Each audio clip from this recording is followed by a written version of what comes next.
Pranam Jai Jinendra. So welcome to the 47th class of सूत्र earth and रहस्य। और ये क्लास में हम लोग नमोत्तरम स्तोत्र को आगे हम इसका अर्थ देखेंगे। तो लेट्स स्टार्ट विद मंगलाचरण। नमो अरियंतानम नमो सिद्धानम नमो आयरियानम नमो वज्जायानम नमो लोय सव्वसावनम ऐसो पंचन मुक्कारो सब पाव प्रणासनो मंगलां च सब सिमरमि मंगलम। रागद्वेष विजेतारं ज्ञातारं विश्ववस्तु न शक्रभुजगिरामेशं तीर्थेशं श्रुतिमाये पन्नगे च सुरेन्द्रे च कौशिके पादसंस्कृति निर्विशेषमनस्काय श्रीवीरस्वामिने नमः। अज्ञानां तिमिरान्धानां ज्ञानजननीशलाकया नेत्र उन्मिलितं येन तस्मै श्रीगुरुवे नमः। सर्वरिष्टप्रणाशाय सर्वभीष्टार्थदायिने सर्वलब्धिनिदानाय श्रीगौतम स्वामिने नमः। ओंकार बिंदु संयुक्तं नित्यं ध्यायन्ति योगिना कामदं मोक्षदं चैव ओंकाराय नमो नमः। प्रणाम जय जिनेन्द्र। तो हम ये क्लास में हम नमोत्तरम स्तोत्र का हम अर्थ जो हम देख रहे थे, हम पहले तो हम ब्रीफली रिवाइज कर देते हैं।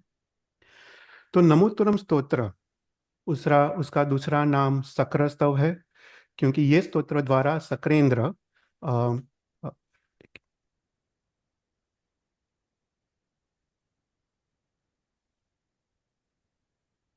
एक मिनट।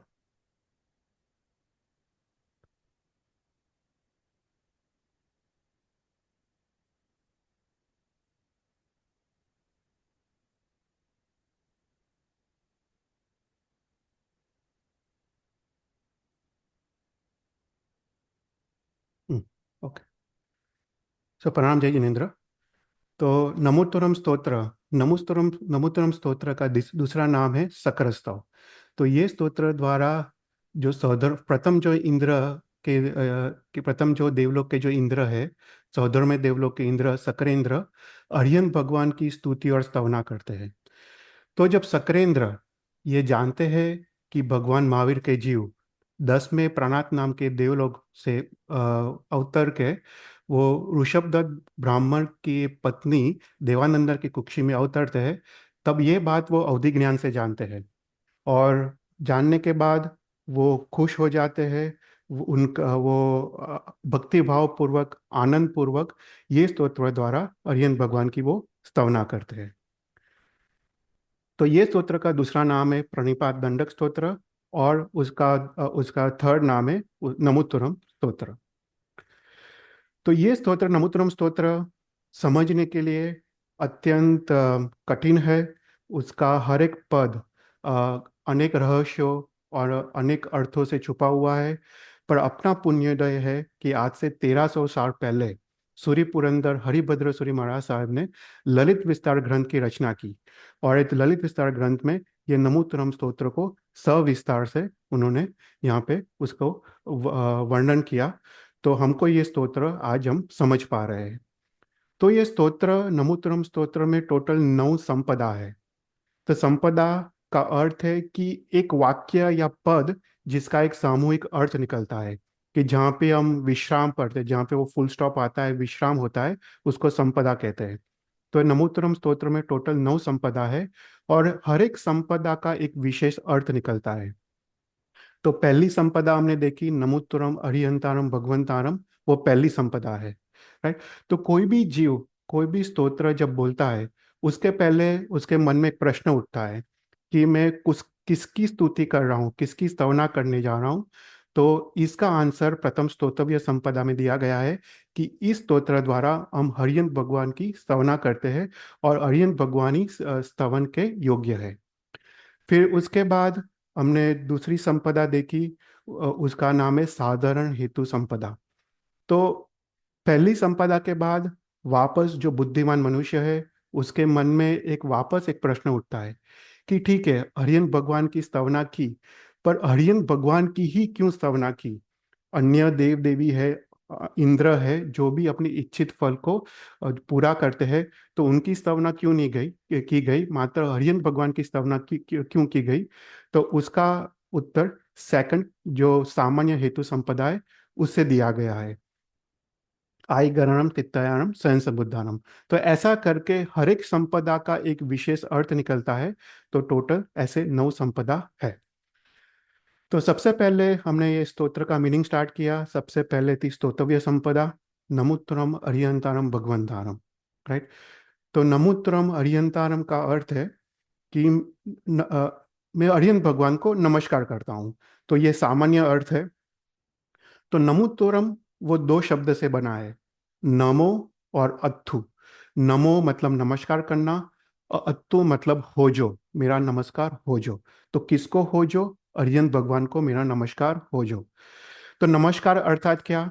हमने देखा कि जो भी नमस्करणीय जो अरिहंत भगवान है, उनके गुणों को स्मृति पे लाके मन वचन काया से वो गुणों को अपने अंदर प्रकट करने का प्रयत्न करना, उसको नमस्कार कहते हैं। या नमस्कार का दूसरा अर्थ है पूजा। तो हमने लास्ट टाइम देखा था 4 टाइप की पूजा है, पुष्प पूजा, अमीश पूजा, स्तोत्र पूजा या प्रतिपाति पूजा, या अंग पूजा, अग्र पूजा, भाव पूजा और प्रतिपाति पूजा। ये 4 प्रकार की पूजा है। उसमें जो प्रतिपाति पूजा है वो है भगवान के आज्ञा का पालन, उसको प्रतिपाति पूजा बोलते हैं। और वो सर्व सर्व उत्कृष्ट पूजा वो प्रतिपाति पूजा है। और अत्थु मतलब हो जो। राइट। तो यहाँ पे हमने देखा कि हम अरिहंत भगवान को नमस्कार करने का दावा नहीं कर रहे, पर यहाँ पे एक इच्छा व्यक्त कर रहे हैं कि ये हरिहंत भगवान, आपकी कृपा से मेरे को आपको भाव नमस्कार हो। राइट। क्योंकि भाव नमस्कार अत्यंत कठिन है। हमने देखा था नमस्कार 3 टाइप का है, इच्छा योग का नमस्कार, शास्त्र योग का नमस्कार और सामर्थ्य योग का नमस्कार। तो जो इच्छा योग का नमस्कार किसको कहते हैं? कि जो 4th गुणस्थानक जो सम्यक दृष्टि जीव का नमस्कार है, वो इच्छा योग का नमस्कार है। जिसमें विशुद्ध धर्म करने की इच्छा है, उचित शास्त्र श्रवण भी है, उसको कोई भी क्रिया में लगता हुआ अतिचार, विराधना और आराधना का उसको ज्ञान है, पर ये क्रिया करते समय उसको थोड़ा सा प्रमाद है। तो ऐसी क्रिया उसको इच्छा योग का नमस्कार कहते हैं। फिर दूसरा हमने देखा वो है शास्त्र योग का नमस्कार। शास्त्र योग का नमस्कार 7th गुणस्थानक में प्रकट होता है। ये शास्त्र योग का नमस्कार अर्थात प्रमाद रहित नमस्कार। इसमें तीव्र शास्त्र का बोध है। उसमें शास्त्र के अभ्यास द्वारा उसको संप्रयात्मक श्रद्धा उत्पन्न हुई है। और निर्तिचार जो नमस्कार है उसको शास्त्र योग का नमस्कार कहते हैं। और जो थर्ड जो नमस्कार है वो है सामर्थ्य योग का नमस्कार। जो नमस्कार शपथ श्रेणी श्रेणी में होता है, जो नमस्कार अतीन्द्रिय है, जो शब्द में उसका वर्णन नहीं कर सकते, जो आत्म शक्ति से की प्रबलता से किया हुआ नमस्कार, जो नमस्कार में कषाय का क्षय होता है, घाती कर्म का क्षय होता है, ऐसा नमस्कार को सामर्थ्य योग का नमस्कार कहते हैं। तो यहाँ पे हम जब कहते हैं नमोत्तरम अरिहंतारम, तो जो भी सामान्य कोटि का नमस्कार करता है उसको इच्छा योग का नमस्कार की इच्छा करनी है। जो इच्छा योग का नमस्कार करता है उसको शास्त्र योग की नमस्कार की इच्छा करनी है। और जो शास्त्र योग का नमस्कार करता है उसको सामर्थ्य योग के नमस्कार की भगवान से प्रार्थना करनी है।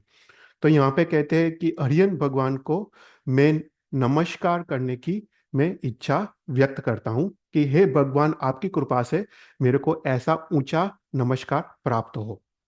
राइट। तो फिर हमने किसको नमस्कार, तो हमने देखा अरिहंत भगवान को नमस्कार। अरिहंत किसको कहते हैं? जो राग द्वेष से रहित हो, राग द्वेष जिसने जीत लिए हो, उसको अरिहंत कहते हैं। और अरिहंत में भी 4 निक्षेप है, नाम निक्षेप, स्थापना निक्षेप, द्रव्य निक्षेप और भाव निक्षेप। राइट। नाम निक्षेप अर्थात हरिहंत भगवान का नाम लेना, जैसे लोक सूत्र। राइट। वो नाम निक्षेप है। स्थापना निक्षेप मतलब मूर्ति या फोटो का आलंबन लेना, उसको स्थापना निक्षेप कहते हैं। द्रव्य निक्षेप अर्थात भगवान की द्रव्य अवस्था, अभी तक भगवान को केवल ज्ञान प्राप्त नहीं हुआ है, तो वो जो अवस्था है वो द्रव्य अवस्था है, जैसे भगवान का बालपन। राइट। वो भी पूजनीय है। राइट। इंद्र भगवान को जब जन्म होता है तो मेरु पर्वत पे ले जाके उनका अभिषेक करते हैं, तो वो भी पूजनीय है। पर यहाँ पे जो अरिहंत परमात्मा लेना है वो है भाव अरिहंत।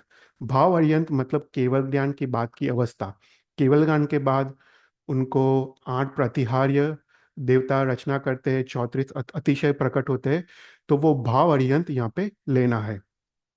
तो नमूतुरम अर्यंतानम का अर्थ है कि मैं भाव अर्यंत, मतलब केवल ज्ञान उत्पन्न होने के बाद के हरियंत, जिसमें हरियंत के 12 गुण प्रकट हुए, ऐसे हरियंत लेना है। तो ऐसे हरियंत भगवान को मैं भाव नमस्कार करने की मैं इच्छा व्यक्त करता हूँ। तो ऐसा उसका अर्थ है। तो ये बात की पुष्टि करने के लिए भगवंतारम अर्थ रखा है। भगवंतारम अर्थ वो भाव अरियंत को पुष्टि करता है कि कौन सा अरियंत भगवान, तो भाव अरियंत वो भगवंतरम अर्थ शब्द से पता चलता है, जिसमें ये 6 गुण है, ऐश्वर्य, रूप, यश, लक्ष्मी, धर्म और प्रयत्न, उसको भगवंत कहते हैं। तो ये 6 गुण मात्र भाव अर्यंत में ही होते हैं। तो इसलिए हमको भाव अर्यंत लेना है। तो ये 6 गुण कौन से हैं? सबसे पहले हमने देखा ऐश्वर्य। ऐश्वर्य मतलब ठकुराई, राइट। हम देखते हैं कि जैसे ये संसार में भी सबसे ज्यादा ऐश्वर्य किसका है, तो फॉर एग्जांपल प्रेसिडेंट का है। प्रेसिडेंट से ज्यादा ऐश्वर्य वासुदेव का है, उससे ज्यादा ऐश्वर्य चक्रवर्ती का है, उससे भी ज्यादा ऐश्वर्य इंद्र का है। बट इंद्र भी जिसको नमस्कार करता है, राइट, वो है अरिहंत भगवान। और इंद्र भी भक्तिभाव पूर्वक 8 प्रातिहार्यों की जो रचना करता है, वो अरिहंत भगवान का वो समग्र ऐश्वर्य है। हमने लास्ट टाइम 8 प्रातिहार्य देखे थे, सिंहासन, चामर, देवदुंदुभी, पुष्पवृष्टि, भामंडल आदि 8 प्रातिहार्य वो भगवान का समग्र ऐश्वर्य है। फिर दूसरा जो भगवंतानम का अर्थ है वो है समग्र रूप। भगवान का रूप अनुपम है। कहते हैं कि इंद्र से भी अनंत गुना रूप अरिहंत परमात्मा का होता है, कि अरिहंत का भगवान का कांति, उनका लावण्य, उनका उनका रूप वो इंद्र से भी अधिक वो रूपवान है। कहते हैं कि अगर कोटि देव मिलके भी एक एक अंगूठ अपनी वैक्रिय लब्धि से एक अंगूठा का रूप धारण करे, तो भी वो अरिहंत परमात्मा के सामने, सूर्य के सामने कोलसा के समान होगा। तो ऐसा अद्भुत अरिहंत भगवान का रूप होता है। फिर थर्ड गुण है यश। अरिहंत परमात्मा कोई बाह्य शत्रु को परास्त करके यश प्राप्त नहीं करते, पर आंतर शत्रु राग द्वेष को परास्त करके वो यश की प्राप्ति करते हैं। वो उपसर्गों में वो निष्प्रपम रह के वो यश को प्राप्त करते हैं। तो ऐसे समग्र यश अरिहंत परमात्मा में होता है।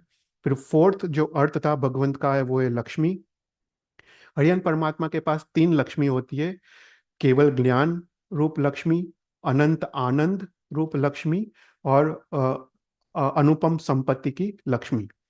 तो अरिहंत परमात्मा शुक्ल ध्यान में घाती कर्म को नाश करके केवल ज्ञान उत्पन्न करते हैं, वो उनकी पहली लक्ष्मी। और फिर उसके बाद मोहनीय कर्म के क्षय से उनको वितरागता पैदा होती है, और वितरागता के कारण उनको अनंत आनंद पैदा होता है, तो उनकी दूसरी लक्ष्मी। और तीर्थंकर नाम कर्म के विपाक उदय से उनको 34 अतिशय और वाणी के 35 गुण जो उत्पन्न होते हैं, वो है बाह्य उनकी अनुपम लक्ष्मी। तो ऐसे लक्ष्मी के धारक मात्र अरिहंत परमात्मा है।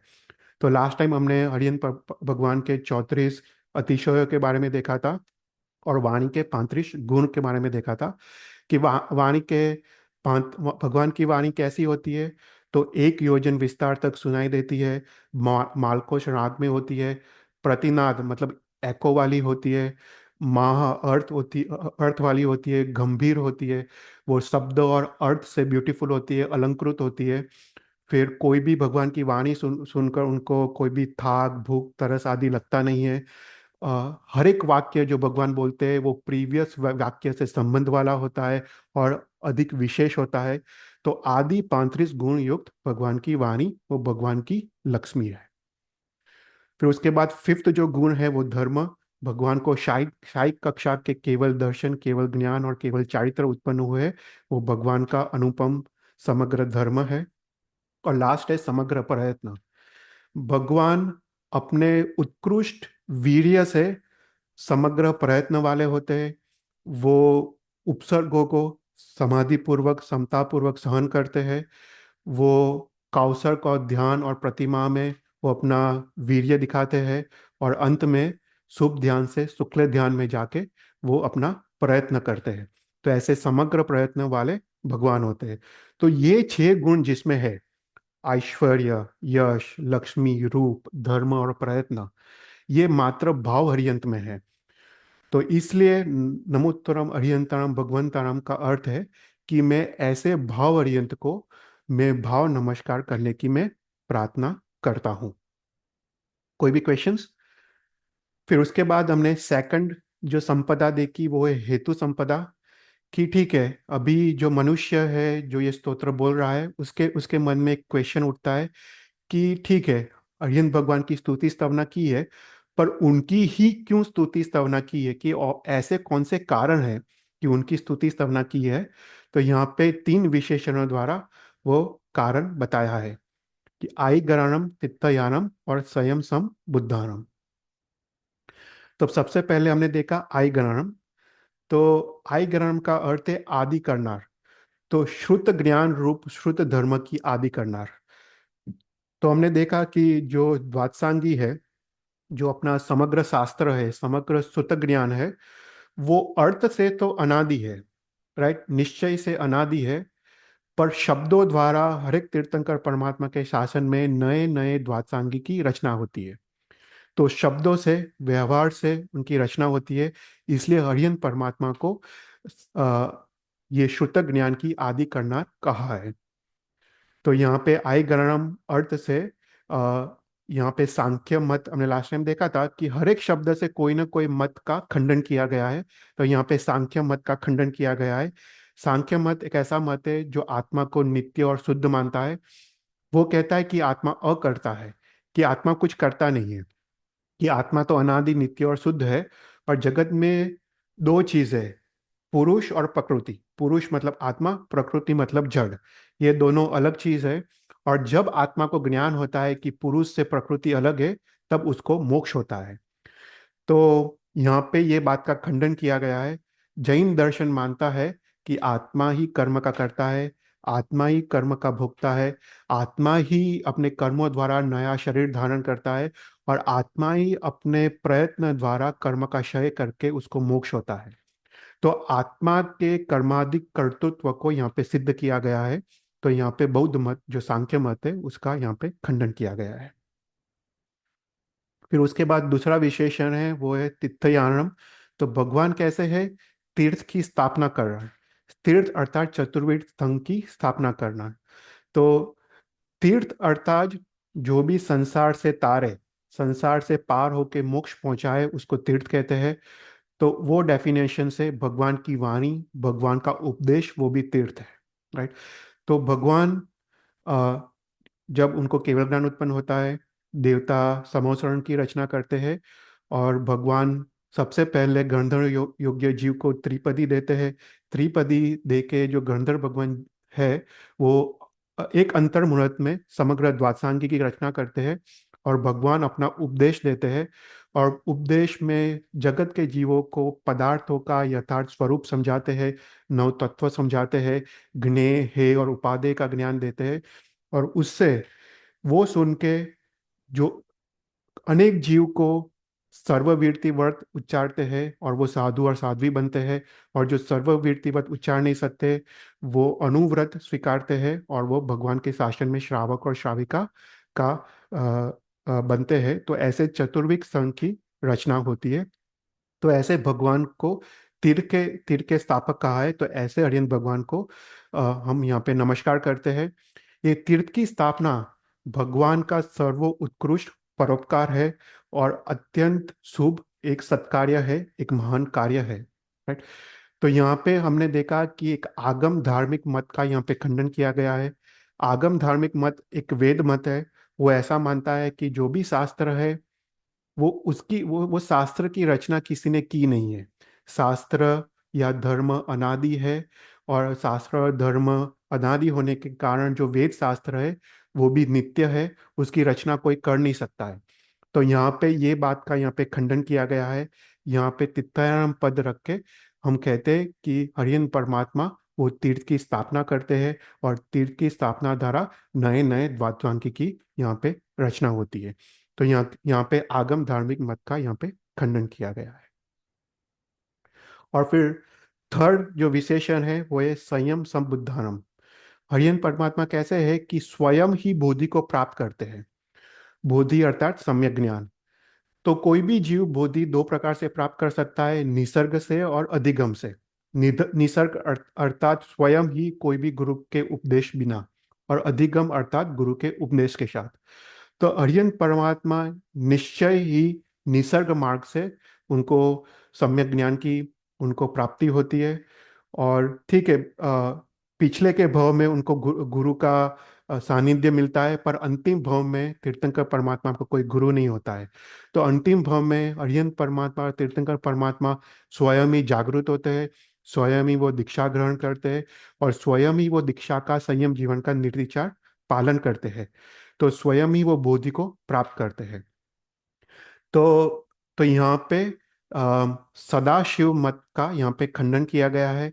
सदाशिव मत ऐसा मानता है कि महेश की कृपा से या भगवान की कृपा से ही बोधि की प्राप्ति होती है। तो यहाँ पे ये बात का खंडन किया गया है कि ऐसा हर एक केस में होता नहीं है, कि हरियन परमात्मा तीर्थंकर परमात्मा की तथा भव्यता इतनी श्रेष्ठ होती है कि उनको कोई भी गुरु के उपदेश बिना स्वयं ही सम्यक ज्ञान की उनको प्राप्ति होती है। तो यहाँ पे सदाशिव वाले मत को यहाँ पे खंडन किया गया है। तो तो हाँ। भाई, तो सम्यक ज्ञान है वो, तो अभी वो केवल ज्ञान नहीं हुआ है, राइट? ये तो हाँ। सिर्फ भी स्वयं से बोधि करके सम्यक ज्ञान मिला है हाँ वो बराबर। कैसे होगा वो? नहीं मतलब कहने का मतलब है कि अंतिम भाव में, राइट, कि हम्म, उनका कोई गुरु नहीं होता। राइट। अगर हम लॉजिकली सोचें, राइट, अगर भगवान का कोई गुरु होता, राइट, अंतिम भाव में, तो वो गुरु भगवान से ज्यादा हमारा उपकारी होता। राइट। कि वो गुरु हम्म, ने भगवान को ज्ञान दिया है, तो हम वो गुरु की स्तुति करते। राइट, क्योंकि हम्म, गुरु ने ही भगवान को, पर ऐसा है नहीं। हम्म, अरिहंत परमात्मा ही स्वयं संबुद्धाराम, मतलब उनकी तथा भव्यता, आत्मा के मोक्ष जाने की योग्यता इतनी उत्कृष्ट है कि हम्म, अंतिम भाव में कोई भी निमित्त बिना, कोई भी उपदेश बिना, उनका आत्मा प्रीवियस भव के संस्कार के कारण, प्रीवियस भव में उन्होंने जो भी धर्म आराधना की है उसके कारण अंतिम भव में उनको स्वयं ही वो जागृत होते हैं और स्वयं ही उनको सम्यक ज्ञान की प्राप्ति हम्म, होती है। राइट। अच्छा, फिर आगे अच्छा, जाके दीक्षा लेते हैं और घाती कर्म का क्षय करके केवल ज्ञान उत्पन्न होता है। पर कोई पूरे अंतिम भाव में उनका कोई गुरु होता नहीं है, वो हम्म, स्वयं ही अपने आप ही दीक्षा लेते हम्म, हैं। ચૈતલભાઈ, हाँ। હા, જે પાંચ જ્ઞાન છે આપણા, રાઈટ? हम्म। તો જ્યારે ભગવાન દીક્ષા લેશે ત્યારે એ ચાર જ્ઞાનના એ હશે, અ, राइट। हाँ અને ખાલી કેવળ જ્ઞાન બાકી હશે, રાઈટ? સહસ્ર बराबर। બુદ્ધાણામ હશે, ધેટ મીન્સ એ ચાર જ્ઞાનના ભોગતા હશે ઓલરેડી भगवान, राइट। तो बराबर? तीर्थंकर, हाँ बराबर, तो तीर्थंकर भगवान का जब जन्म होता है तो वो तीन ज्ञान के धनी होते हैं। तो अवधि ज्ञान उनको जन्म से ही होता है, जैसे ही हम्म, माता के गर्भ में आता है आते हैं, और जैसे ही उनकी पर्याप्ति पूर्ण होती है उनको अवधि ज्ञान उत्पन्न होता है। तो जैसे हमको दो ज्ञान होता है, तीर्थंकर भगवान को, उनको जन्म से ही उनको तीन ज्ञान होते हैं, और जन्म से ही वो सम्यक दृष्टि होते हैं। मतलब जन्म से ही वो चौथे गुणस्थानक में उत्पन्न होते हैं। और उसके बाद जैसे ही दीक्षा लेते हैं, जैसे ही वो पंचमुष्टि लोच करते हैं और करवी बनते का उच्चारण करते हैं, उसी समय उनको चौथा मन प्रज्ञान उनको उत्पन्न होता है उनको। हम्म, Right? तो पहली दो संपदा हमने देखी, और थर्ड संपदा भी हमने पहले दो विशेषण देखे थे, उसका भी हम रिवाइज कर देते। तो अभी सेकंड संपदा में पता चला कि अरिहंत भगवान को हम नमस्कार क्यों करते हैं। अभी जो बुद्धिमान मनुष्य है उसके मन में एक और प्रश्न उठता है। ठीक है, अरिहंत भगवान को हम नमस्कार तो करते हैं, पर अरिहंत भगवान का आत्मा कितना विशेष है कि उनको निगोद से लेके अंतिम भाव तक ऐसे कौन से गुण हैं जिसके कारण वो अरिहंत बने। राइट। अनंत आत्मा मोक्ष में जाते हैं, पर कुछ ही आत्मा अरिहंत बनते हैं। राइट। तो कुछ तो विशेषता होगी। राइट। कुछ तो डिफरेंस होगा उनके आत्मा और दूसरे के आत्मा के बीच, कि जिसके कारण वो अरिहंत बने। तो अभी उनके मन में प्रश्न होता है कि निगोद से लेके आज तक, राइट, उनके आत्मा में ऐसे कौन से गुण थे, ऐसे कौन सी विशेषता थी जिनके कारण वो अरिहंत बने। तो यहाँ पे चार विशेषण द्वारा उसको डिस्क्राइब किया गया है। पुरीषोत्तमानम, पुरीष सिंहानम, पुरीश्वर पुंडरीयानम और पुरीश्वर गंधहत्तिरम। तो लास्ट टाइम हमने पुरुषोत्तमारम और पुरुषसीयारम के बारे में देखा था। तो सबसे पहले पुरुषोत्तमारम, भगवान पुरुषों में उत्तम है। पुरुष मतलब जीव, ओके, पुरुष मतलब यहाँ पे जीव लेना है। भगवान कैसे है कि सभी जीवों में उत्तम है। तो उत्तम कैसे है? तो हमने देखा कि उनकी तथा भव्यता सर्वश्रेष्ठ है। तथा भव्यता मतलब मोक्ष जाने की योग्यता उनकी सर्वश्रेष्ठ है। निगोद से लेके अंतिम भव तक उनके आत्मा में ऐसे 10 गुण होते हैं जो अन्य आत्मा में पराकाष्ठा के ये गुण नहीं होते। निगोद अवस्था में ये गुण दिखाई नहीं देते, क्योंकि उनको अभी तक योग्य द्रव्य क्षेत्र काल का आलंबन नहीं हुआ है। पर जैसे जैसे उनको द्रव्य क्षेत्र काल का आलंबन होता है, ऐसे ये 10 गुण प्रकट होते हैं। और अंतिम भव में ये 10 गुण पराकाष्ठा के प्रकट होते हैं। ये पराकाष्ठा के 10 गुण कोई भी अन्य जीव में संभव नहीं है। तो ऐसे कौन से 10 गुण हैं? तो हमने पहले देखा कि उनका सबसे जो इम्पोर्टेंट गुण है वो परोपकार का गुण। वो परोपकार रसिक होते हैं, वो दूसरों को परोपकार करते हैं। जैसे भगवान महावीर का जीव, वो अपने जान की परवाह किए बिना चंड कौशिक को उपकार करने गया। तो ये परोपकार का गुण अरिहंत परमात्मा में होता है। दूसरा, उनकी स्वार्थ की गौणता होती है। वो जैसे शांतिनाथ भगवान, राइट, शांतिनाथ भगवान अन्य जीव की रक्षा के लिए अपना प्राण को भी त्याग करने को तैयार थे, राइट। अपना स्वार्थ नहीं होता है। जैसे नेमिनाथ भगवान अहिंसा के पालन के लिए उनको राजुल के साथ नौ नौ भव की प्रीति को त्याग किया, राइट। तो वो स्वार्थ को गौण करने वाले होते हैं। फिर उचित क्रिया करने वाले होते हैं, कि सर्वत्र उचित क्रिया करते हैं। जैसे भगवान महावीर नैसार के भव में सबसे पहले अतिथि को खिला के वो खाते थे। तो सर्वत्र उचित क्रिया करने वाले होते हैं। फिर सबसे इंपॉर्टेंट गुण है अधीनता। वो वीर होते हैं। उनका वो सत्वशाली होते हैं। वो परिग्रह, वो उपसर्गों को, वो वीरता पूर्वक, समाधि पूर्वक, क्षमता पूर्वक वो सहन करते। वो कभी भी वो शोक या दुखी नहीं होते। तो ऐसे अद्भुत उनको अधीनता का गुण होता है। और ये गुण के कारण उनको क्षमा गुण भी प्रकट होता है, राइट। क्षमा वीरस्य भूषणम। सभी अरिहंत भगवान वीर होते हैं, और उनके कारण उनको क्षमा गुण भी उनको प्रकट होता है। फिर वो सफल आरंभी होते हैं, मतलब वो दीर्घ दृष्टि होते हैं। कोई भी कार्य वो करते हैं, सबसे पहले वो उसका फल सोचते हैं। और अगर फल की सफलता मिलने वाली हो तभी वो कार्य को प्रारंभ करने वाले होते हैं। फिर उसके बाद जो अपकारी है, जो उनका गलत करता है, उनके अपकार को वो भूल जाने वाले होते हैं। उन पे वो द्वेष या क्रोध करने वाले नहीं होते। देखो, ये गुण ना निगोद में भी होते हैं, ये सब गुण हरियन परमात्मा के। फिर वो कृतज्ञ होते हैं, मतलब दूसरे के उपकार को कभी भूलते नहीं है। छोटे से उपकार को भी वो याद रखते हैं। फिर उसके बाद वो सात्विक चित्त वाले होते हैं। मतलब उनके चित्त में कभी भी खेद, दुख, चंचलता ऐसा कुछ होता नहीं है। वो जब भगवान जब साधना करते हैं, तो साधना में इतने सारे उपसर्ग आते हैं, पर कभी भी उनका जो उत्साह है वो उत्साह भंग नहीं होता है। वही उत्साह से वो साधना करते हैं जब तक साधना सफल नहीं हो। उनका वही उत्साह अकबंध रहता है। तो सात्विक चित्त वाले होते हैं। फिर देव, गुरु, माता पिता आदि के बहुमान करने वाले होते हैं। और वो गंभीरता वाले होते हैं। गंभीरता अर्थात स्वगुण और पर दोष को पचाने की क्रिया, उसको गंभीरता कहते हैं। कि वो तो उनमें अनेक गुण होते हैं, पर कभी भी वो अपने गुण को देखते नहीं है। अपने गुण गुण को बोलते नहीं है। और दूसरे के दोष को भी देखते हैं, पर दूसरे के दोष के प्रति अणगमा या द्वेष नहीं करते। तो ऐसे गंभीर भगवान के जीव होते हैं। तो ऐसे 10 गुण पराकाष्ठा के मात्र अरिहंत भगवान के जीव में होते हैं, राइट। तो यहाँ पे बौद्ध मत का यहाँ पे खंडन किया गया है। तो बौद्ध मत ऐसा मत है, वो मानता है कि सभी आत्मा एक समान है, सभी आत्मा योग्य है।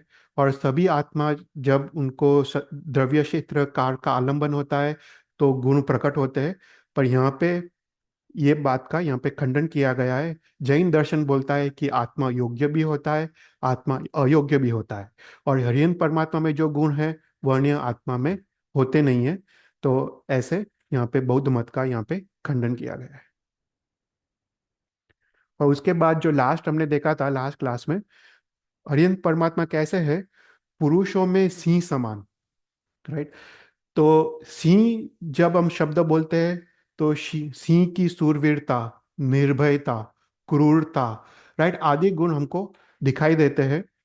तो हरिभद्र सूरी महाराज साहब ने ललित विस्तार ग्रंथ में हरियन परमात्मा को 10 कारणों से सिंह की तुलना की है। तो सबसे पहले बोलते कैसे होते हैं, शूर होते हैं। जैसे सिंह कोई भी प्राणियों से घबराता नहीं है, उसी प्रकार अरिहंत परमात्मा महाभयंकर कर्म के उदय काल में वो घबराते नहीं है और वो साधना मार्ग में आगे बढ़ते हैं। फिर क्रूर, सिंह जैसे अन्य प्राणियों का उच्छेद करता है, नाश करता है, ऐसे ही परमात्मा कर्म रूपी शत्रु का उच्छेद करते हैं, नाश करते हैं। सिंह जैसे असहिष्णु होता है, जैसे उसके टेरिटरी में कोई आ जाए तो चलाता नहीं है, उसी प्रकार अरिहंत अपने चित्त भूमि में क्रोध मान माया लोभ आ जाए तो वो चलाते नहीं है। सिंह जैसे वीर्यवान होता है, ऐसे ही हरियन परमात्मा राग द्वेष के उच्छेद के लिए वीर्यवान होते हैं। सिंह जैसे वीर होता है, वो जंगल में कहीं भी वो अकेला घूमता है। उसी प्रकार हरियन परमात्मा विहार में, तपश्चर्या में, साधना में कुछ किसी की सहायता बिना वो वीरता से करते हैं। फिर सिंह जैसे अवज्ञा वाला होता है, वो छोटे जैसे प्राणियों की अवज्ञा करता है, तुच्छ प्राणियों की अवज्ञा करता है। ऐसे ही हरियन परमात्मा जो छोटे मोटे उपसर्ग है, राइट, जैसे क्षुधा, तृषा, गर्मी, ठंडी, उसकी अवज्ञा करने वाले होते हैं। सिंह जैसे निर्भय है, राइट, ऐसे ही अरिहंत परमात्मा सभी उपसर्गों में वो निर्भय निर्भय होते हैं। सिंह जैसे निश्चिंत है, उसको कल खाना मिले या नहीं वो चिंता नहीं करता है। ऐसे अरिहंत परमात्मा कल उनको आहार मिले या नहीं, कल उनको प्रतिकूल या अनुकूल संयोग मिले, उसके बारे में वो सोचते नहीं है, वो निश्चिंत है। सिंह जैसे उसको कभी भी कंटाला नहीं आता है, उसको ऐसे ही अरिहंत परमात्मा को साधना मार्ग में कभी भी उनको कंटाला नहीं आता है, वही उत्साह और उमंग से वो साधना करते हैं। और सिंह जैसे निष्कपम है, मतलब वो स्थिर है, चंचल नहीं है, उसी प्रकार अरिहंत परमात्मा ध्यान में स्थिर है।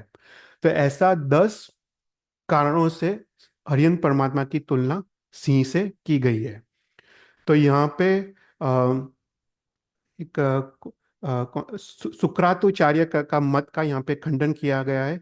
तो सुक्रातोचार्य मत ऐसा मत है जो मानता है कि किसी को भी किसी की उपमा नहीं दे सकते, राइट। वो ऐसा मानता है कि अगर हम किसी को किसी की उपमा दे तो बात असत्य हो जाती है। यहाँ पे भगवान को सिंह की उपमा दी है, तो भगवान तो सिंह हो गए, तो इसलिए असत्य हो गई उपमा। तो यहाँ पे ये बात का खंडन किया गया है। जैन दर्शन मानता है कि हमने उपमा दी है, वो शब्द से उपमा नहीं दी है, पर परमार्थ से उपमा दी है। कि जब हम सिंह बोलते हैं तो सिंह की शूरवीरता, क्रूरता, वीरता, निर्भयता, वो सब हमको चित्त भूमि में हमको अपने विचार में आता है। तो उसी प्रकार हम हरियन परमात्मा भी शूरता, वीरता, क्रूरता हमको अपने विचार में आता है। तो यहाँ पे जो उपमा दी है वो शब्द से नहीं दी है, पर परमार्थ से उसकी उपमा दी है। तो ऐसे संस्कृताचार्य मत का यहाँ पे खंडन किया गया है, राइट। तो यहाँ तक हमने देखा था, अभी हम आगे देखते हैं।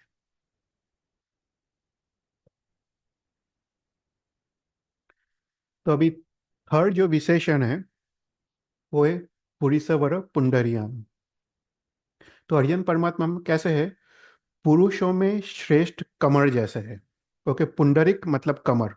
तो हरियन परमात्मा पुरुषों में श्रेष्ठ, सभी जीवों में श्रेष्ठ कमल जैसे है। तो कमर जैसे कादव कीचड़ में वो उत्पन्न होता है और जल और पानी में उसकी वृद्धि होती है, पर फिर भी जब वो विकसित होता है तब वो पानी को छोड़ के, पानी से ऊपर उठ के वो दोनों से अलिप्त रहता है। उसी प्रकार अरियन परमात्मा इस संसार रूपी कर्म में उत्पन्न होते हैं। वो देवता के दिव्य भोग में वो बड़े होते हैं, पर कमल की तरह दोनों से अलिप्त रह के वो वो संसार में रहते हैं। फिर उसके बाद कमर जैसे देखने में सुंदर होता है, कमर चक्षु को आनंद देता है और वो लक्ष्मी का निवास स्थान है। उसी प्रकार अरियन परमात्मा वो अ, अ, 8 प्रातिहार्य और 34 अतिशयों से शोभायमान है। वो भव्य जीवों को मोक्ष रूपी परम आनंद देने वाले हैं और गुण समृद्धि का वो निवास स्थान है। तो उस तरह से भगवान को कमर की यहाँ पे तुलना की गई है। तो ललित विस्तार ग्रंथ में हरिभद्र सूरी महाराज साहब ने 8 कारणों से भगवान को कमर की तरह बताया है। तो सबसे पहले कहते हैं कि कमर, राइट, कमर जैसे कादव कीचड़ में वो जन्म लेता है और पानी में उसकी वृद्धि होती है, पर दोनों को छोड़ के, दोनों से ऊपर उठ के वो अलिप्त रहता है। उसी प्रकार अरियन परमात्मा मनुष्य गति, औदारिक शरीर, राइट, और कर्म के बंधन में वो उत्पन्न होते हैं। और देवता उनकी सेवा में दिव्य भोग खड़े करते हैं। वो भगवान वो दिव्य भोग के भोग और उपभोग में वो बड़े होते हैं, पर फिर भी वो मोहनीय कर्म को नाश करके वीरति भाव और वितराग भाव से दोनों से वो अलिप्त रहते हैं। जैसे कमर, कमर का संबंध मात्र एक छोटी सी नाल से वो जमीन के साथ होता है, उसी प्रकार अड़ियन परमात्मा का संबंध इस संसार से मात्र अपने शरीर से होता है, राइट। अड़ियन परमात्मा दीक्षा के बाद, राइट, वो कौशल और ध्यान में रहते हैं। वो उनकी आहार की लालसा को वो त्याग करते हैं, शरीर की आसक्ति को वो त्याग करते हैं, और इंद्रियों के आसक्ति को भी वो त्याग करते हैं। तो वो कमर की भांति वो अलिप्त रहते हैं। फिर उसके बाद कहते हैं कमर जैसे देखने से सुंदर है और वो लक्ष्मी के निवास स्थान है, मतलब लक्ष्मी उस पर निवास करती है, उसी प्रकार अरियन परमात्मा 8 प्रतिहारियों और 34 अतिशयों से वो शोभायमान है और केवल ज्ञान रूपी लक्ष्मी का निवास स्थान है। केवल ज्ञान रूपी लक्ष्मी भगवान में वो वास करती है। फिर कहते हैं कमर जैसे आँख को देख के आँख को आनंद होता है, उसकी सुगंध को करके नाक को भी आनंद होता है, हृदय प्रफुल्लित होता है, मन भी प्रसन्न होता है। उसी प्रकार हरियन परमात्मा जो भी भव्य जीव है, भव्य जीव को तत्व दर्शन करा के वो सम्यक दर्शन, सम्यक ज्ञान और सम्यक चारित्र रूपी आनंद को दिनार, राइट। हम अभी ऐसा समझते कि जड़ पदार्थों के भोग और उपभोग में आनंद है, पर वो मिथ्या है। अरियन परमात्मा यहाँ पे सम्यक दर्शन, ज्ञान, चारित्र और उपशम भाव रूपी आनंद को देना रहा है। फिर उसके बाद कहते हैं कि कमर जैसे तिर्यंच और मनुष्य और देवता से भोग्य है, राइट। जैसे 20 है, राइट, 20 वो कमर के आजू बाजू घूमती है, राइट। जो देव और मनुष्य है वो कमर को भगवान पे भी चढ़ाते हैं, राइट। तो कमर ये तीनों तिर्यंच, देव और मनुष्य से भोग्य है। उसी प्रकार अरियन परमात्मा की सेवा तिर्यंच, देव और मनुष्य करते हैं। सब लोग समूह शरण में आके भगवान का उपदेश सुनते हैं और अपना आध्यात्मिक विकास करते हैं। फिर कहते हैं कि कमर सभी जीवों के लिए सुख का कारण है। उसी प्रकार जो भी भव्य जीव हरियन भगवान का शरण स्वीकार करता है, उसको अनंत अव्याभात सुख और परंपरा से अनंत मोक्ष सुख की प्राप्ति होती है। तो ऐसे अनंत अव्याभात सुख को देनार ऐसे हरियन भगवान को कमर की उपमा दी गई है, राइट। तो यहाँ पे सुचारू शिष्य के मत का यहाँ पे खंडन किया गया है। ओके। तो हमने पिछले में देखा था पुरुष सिंहारम, पुरुष सिंहारम में हमने संस्कृताचार्य मत का खंडन किया था। संस्कृताचार्य मत ऐसा मानता था कि हम किसी को किसी की उपमाएं नहीं दे सकते। तो यहाँ पे जो सुचारू शिष्य है, सुचारू जो मत है, वो ऐसा मानता है कि हम किसी को विजातीय उपमा नहीं दे सकते। उसका मतलब कहते हैं कि कमर तो एक इंद्रिय है, ओके, और अरियन भगवान तो पंच इंद्रिय है। तो अरियन भगवान को मात्र सजातीय उपमा देनी चाहिए। तो अरियन भगवान को पंचेंद्रिय मनुष्य की ही उपमा देनी चाहिए। यहाँ पे तुमने कमर की उपमा देके विजातीय उपमा दी, तो उससे तो ऐसा लगता है कि अरियन परमात्मा भी एक इंद्रिय है, राइट। तो यहाँ पे ये बात असत्य, ऐसी विजातीय उपमा वो असत्य हो जाती है, और ये बात गलत है। तो यहाँ पे जैन शास्त्र ये बात का यहाँ पे खंडन किया गया है। तो जैन शास्त्र ऐसा मानता है कि कोई भी वस्तु वो अनेका अनेक स्वभाव वाली है, राइट। उसमें सामान्य स्वभाव भी है और उसमें विशेष स्वभाव भी है कोई भी वस्तु में, राइट। तो सामान्य स्वभाव होता है वो अभिन्न स्वभाव होता है, और जो विशेष स्वभाव होता है वो भिन्न स्वभाव होता है। फॉर एग्जाम्पल, राइट, अगर हम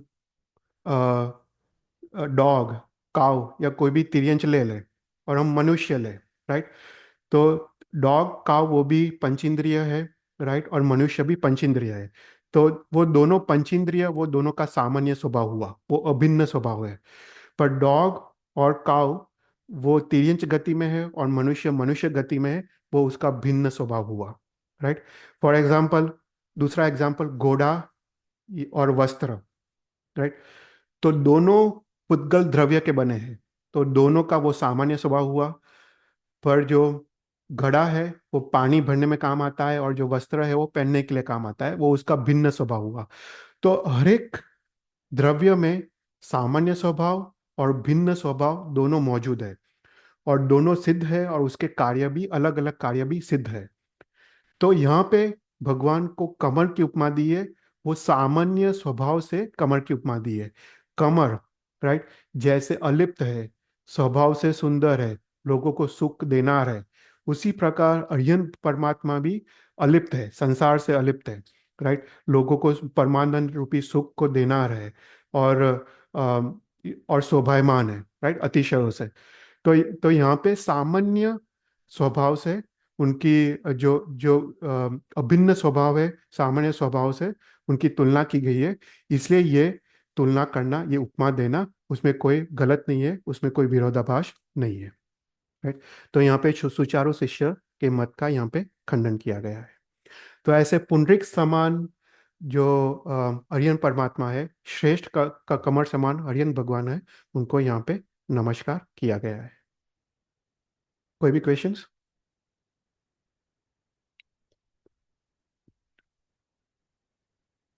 और उसके बाद जो लास्ट है विशेषण, वो है पुरीसवर गंध अत्तीरम। तो हत्ती मतलब हाथी। तो हरियन परमात्मा कैसे है? पुरुषों में श्रेष्ठ गंध हस्ती समान है भी। जिसकी सूंड होती है उसको हाथी कहते हैं, उसको हस्ती कहते हैं।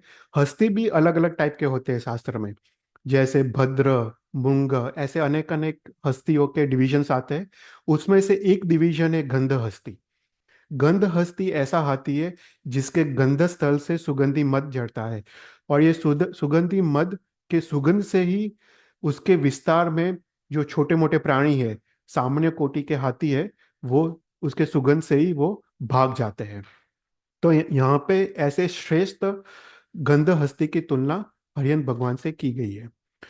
तो जैसे यहाँ पे कहते हैं कि जैसे श्रेष्ठ गंध हस्ती किसी के साथ भी युद्ध किए बिना आप अपने गंध स्थल से झड़ते हुए मद से अन्य प्राणी पलायन हो जाते, अन्य प्राणी भाग जाते, उसी प्रकार अरियन परमात्मा कोई भी प्रकार की साधना के बिना, कोई भी प्रकार के मंत्र तंत्र के प्रयोग के बिना जहाँ पे भी विहार करते हैं, वहाँ पे 125 योजन तक की भूमि में सभी उपद्रव, मारी मरकी, सभी प्रकार की इति, सभी कुछ नाश हो जाते हैं, सभी आपत्ति चली जाती है, सभी अनिष्टकारी तत्व भी पलायन हो जाते हैं, और मोक्ष मार्ग में आने वाले उपद्रव भी नाश हो जाते हैं, राइट। तो यहाँ पे कहते हैं कि जैसे श्रेष्ठ गंध हस्ती, उसका गंध स्थल से जड़ता हुआ मद इतना प्रभावक है कि गंध हस्ती को कोई भी प्रकार कुछ भी करने की जरूरत नहीं है, दूसरे प्राणी स्वयं ही भाग जाते हैं। उसी प्रकार अरियन भगवान का पुण्य इतना अचिंत्य है कि अरियन भगवान को कोई भी लब्धि के प्रयोग के बिना, मंत्र तंत्र या साधना के प्रयोग के बिना, उनके पुण्य प्रभाव से ही मारी मरकी ऐसे 7 प्रकार की इति, सभी प्रकार के उपद्रव 125 योजन के भूमि तक वो पलायन हो जाते हैं। तो यहाँ पे अरियन परमात्मा को श्रेष्ठ गंध हस्ती की यहाँ पे तुलना की गई है। तो यहाँ पे एक बृहस्पति के मत का यहाँ पे खंडन किया गया है। ओके। तो बृहस्पति के मत ऐसा ऐसा कहता है कि अगर किसी को किसी की उपमा दे, राइट, तो उपमा सबसे पहले हीन गुण की उपमा देनी चाहिए, फिर अधिक गुण की उपमा देनी चाहिए, और उसके बाद अधिकतर गुण की उपमा देनी चाहिए। अगर इस प्रकार से क्रम से उसकी उपमा न दे पाए तो क्रम भंग होता है, और क्रम शून्यता होती है, और क्रम शून्यता के कारण वो बात असत्य हो जाती है, राइट। तो कोई भी किसी का कोई भी पदार्थ का डिस्क्रिप्शन करना हो तो उसको क्रमशः करना चाहिए। सबसे पहले उसके छोटे गुण के बारे में समझाओ, फिर उसके बड़े गुण के बारे में समझाओ, और उसके बाद उसके और बड़े गुण के बारे में समझाओ। तो ये बात का जैन दर्शन यहाँ पे खंडन करता है।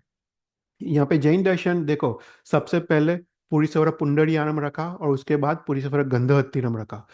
तो भगवान को पुंडरिक समान, राइट, उनको 34 अतिशयों से शोभायमान आदि उसकी उपमा दी गई। और यहाँ पे भगवान को विहार के समय में जो उपद्रव जो शांत होते उसके बाद उसकी उपमा दी गई। तो बोलते हैं कि सबसे यहाँ पे तो पहले अधिक गुण की उपमा दी और उसके बाद छोटे गुण की उपमा दी, तो ये करना गलत है, राइट। तो यहाँ पे जैन दर्शन ये मत का खंडन करता है। तो जैन दर्शन मानता है कि जैसे वस्तु का अनेक स्वभाव है, ऐसे ही वस्तु अनंत गुणात्मक है, वस्तु के अनंत गुण हैं। और ये जो गुण हैं वो परस्पर के संबंध वाले हैं। ऐसा नहीं एक एक गुण दूसरे गुण से अलग है, वो गुण परस्पर संबंध वाले हैं। अर्थात क्रम भंग, वो कोई क्रम शून्यता नहीं है। और वो और क्रम शून्यता या क्रम भंग करने से कोई बात असत्य नहीं हो जाती है। फॉर एग्जाम्पल, राइट, यहाँ पे जैन दर्शन कहता है कि फॉर एग्जाम्पल हमको चाय बनाना हो, तो अगर चाय का डिस्क्रिप्शन करना हो तो सबसे पहले कोई दूध का डिस्क्रिप्शन करे, फिर चाय मसाला का डिस्क्रिप्शन करे, उसके बाद खांड का डिस्क्रिप्शन करे, उसके बाद जो भी चाय में जो भी चीज़ है उसका डिस्क्रिप्शन करे। पर सबसे पहले अगर दूध के डिस्क्रिप्शन के बदले वो चाय की पत्तियों का डिस्क्रिप्शन करे तो कोई बात असत्य नहीं हो जाती है, राइट, क्योंकि हर एक चीज परस्पर के संबंध वाले हैं। तो यहाँ पे जैसे पुरीश्वरा पुंडरीयारम में हरियन भगवान को जो 34 अतिशय 8 प्रतिहार्य जो प्रकट होते हैं, जिसके कारण प्रभु शोभायमान है, वो भी केवल ज्ञान के बाद उत्पन्न होता है। और ये भी जो भगवान का जो वरगंधहति जो विहार के समय में जो उपद्रव का नाश होता है, वो भी केवल ज्ञान के बाद उत्पन्न होता है। तो दोनों गुण परस्पर के संबंध वाले हैं। जो जैन दर्शन ऐसा मानता है को कोई भी पदार्थ या कोई भी वस्तु का डिस्क्रिप्शन तीन तरह से हो सकता है: पूर्वानुपूर्वी, पश्चानुपूर्वी या अनानुपूर्वी। तो सबसे पहले हीन गुण का डिस्क्रिप्शन करके अधिक गुण का डिस्क्रिप्शन कर सकते हैं, या फिर अधिक गुण का डिस्क्रिप्शन करके धीरे धीरे हीन गुण का डिस्क्रिप्शन कर सकते हैं, या अनानुपूर्वी कोई रैंडम वे से भी वो गुण का डिस्क्रिप्शन कर सकते हैं। तो उससे कोई कोई बात कोई वस्तु असत्य नहीं हो जाती। फॉर एग्जाम्पल, कहते हैं जैसे नौकार मंत्र है, तो नौकार मंत्र हम नमो हरियंतरम, नमो सिद्धारम, नमो आयर्यम, ऐसे हम क्रमशः बोले तो भी नौकार इतना लाभदायी है। अगर हम नौकार को पीछे से बोले तो भी नौकार मंत्र इतना लाभदायी है। और नौकार को अनानुपूर्वी, हम अनानुपूर्वी गिनते हैं ना नौकार की, तो भी नौकार उतना ही लाभदायी है, राइट। तो वो नौकार असत्य नहीं हो जाता है। तो यहाँ पे जैन दर्शन मानता है कि वस्तु स्वयं अनंत गुणात्मक है। और यही स्याद्वाद है कि अनंत गुणात्मक के कारण अनेक अनेक दृष्टिकोण से वो वस्तु का प्रतिपादन हो सकता है, राइट। कोई एक ही वे से प्रतिपादन हो सकता है ऐसा नहीं, अनेक दृष्टिकोण से अनेक तरह से उसका प्रतिपादन हो सकता है, और वही स्याद्वाद है। तो यहाँ पे बृहस्पति के मत का यहाँ पे खंडन किया गया है। देखो कितना डीप है, गंधर्व भगवंत, राइट, जब ये सूत्र ऐसे तो ये शक्र स्तव, राइट, शक्रेंद्र जब ये स्तोत्र की रचना करते हैं तो कितना डीप उसका मीनिंग है, और कितना कितना उसके रहस्य यहाँ पे खुलते हैं। तो हर एक शब्द में अलग अलग अलग मतों का यहाँ पे खंडन किया गया है। कोई क्वेश्चंस?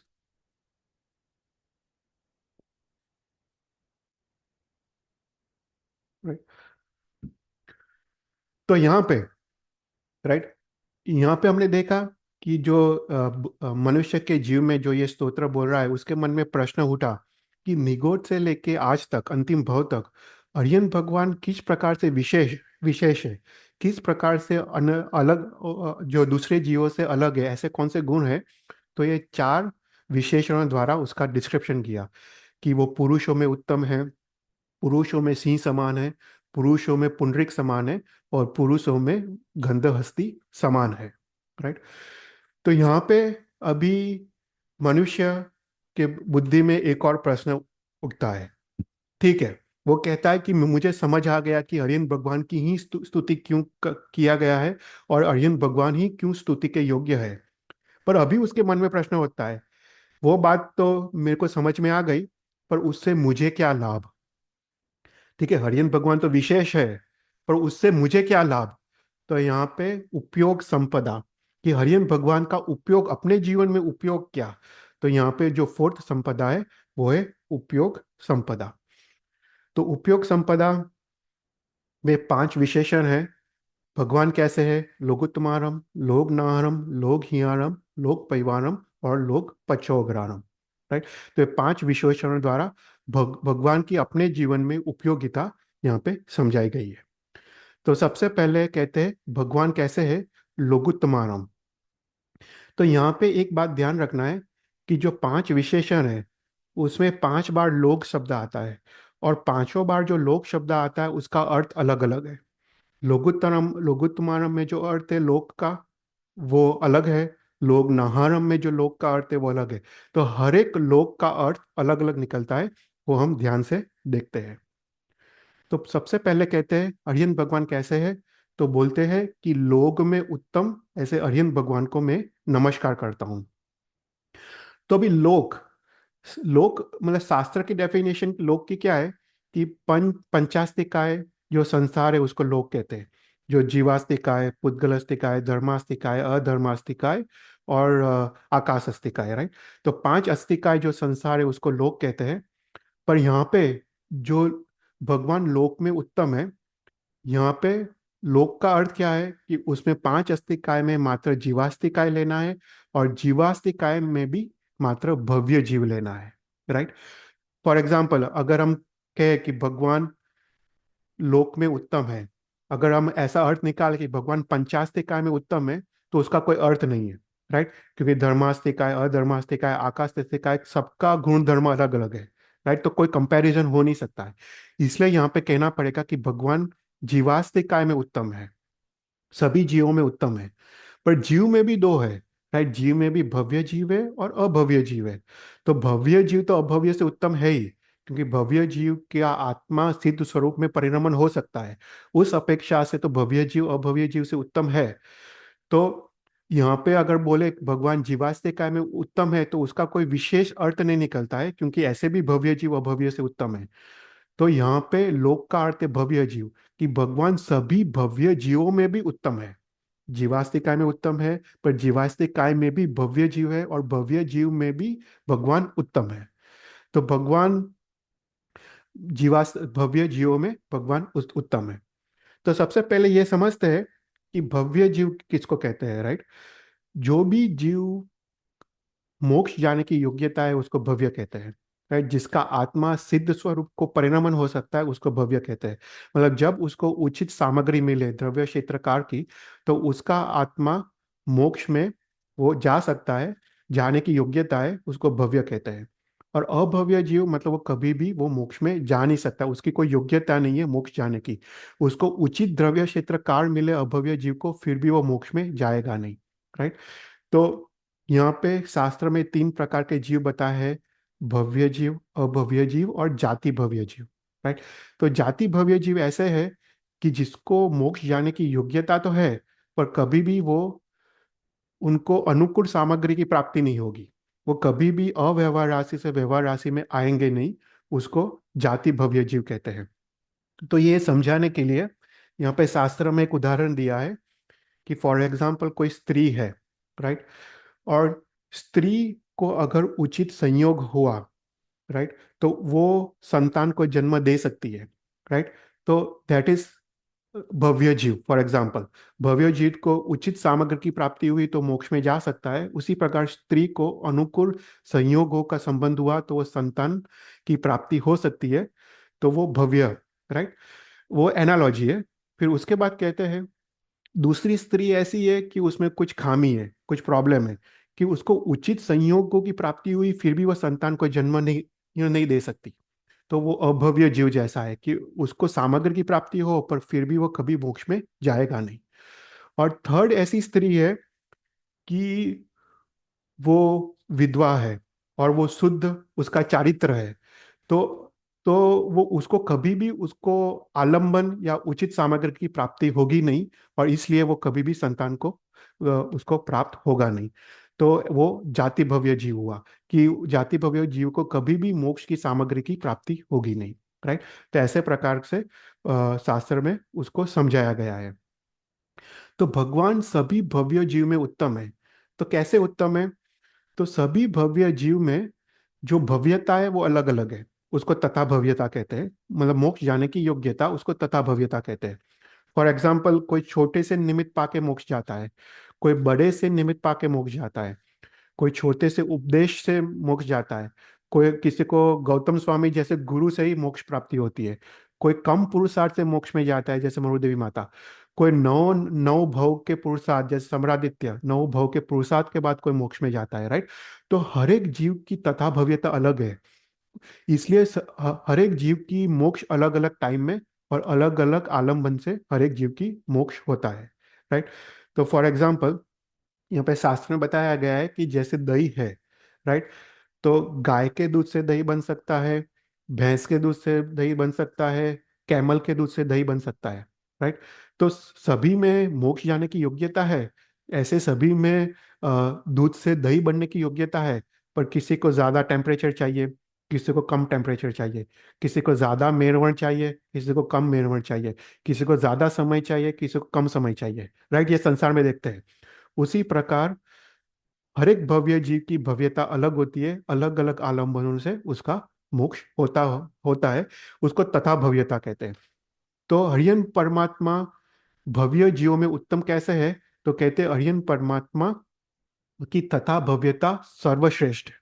ओके।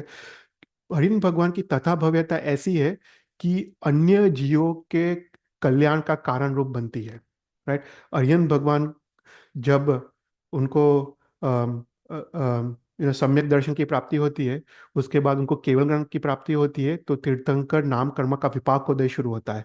उसके कारण वो द्वादशांति की रचना करते हैं, तीर्थ की स्थापना करते हैं, और अनंत अनंत जीव वो मोक्ष मार्ग में चल के उनको मोक्ष होता है।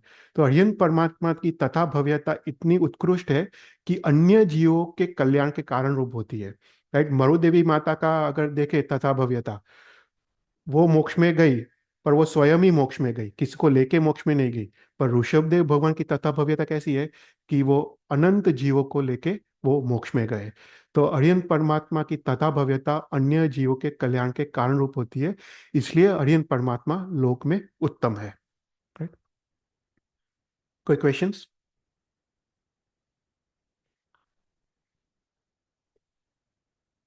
फिर उसके बाद है लोक नाहरम। तो हरिहन भगवान कैसे है कि लोक के नाथ है। ऐसे लोक के नाथ को हरिहन भगवान को मैं नमस्कार करता हूँ। यहाँ पे नमोत्तरम शब्द हर एक शब्द के पीछे लगेगा। ओके। तो यहाँ पे लोक के नाथ ऐसे हरिहन भगवान को मैं नमस्कार करता हूँ। तो नाथ किसको कहते हैं? तो जो योगक्षेम करे उसको नाथ कहते हैं।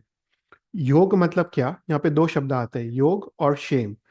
योग मतलब जो अप्राप्त चीज को प्राप्त कराए उसको योग कहते हैं, और क्षेम मतलब प्राप्त हुई चीज को संरक्षण करे, रक्षा करे, उसको क्षेम कहते हैं।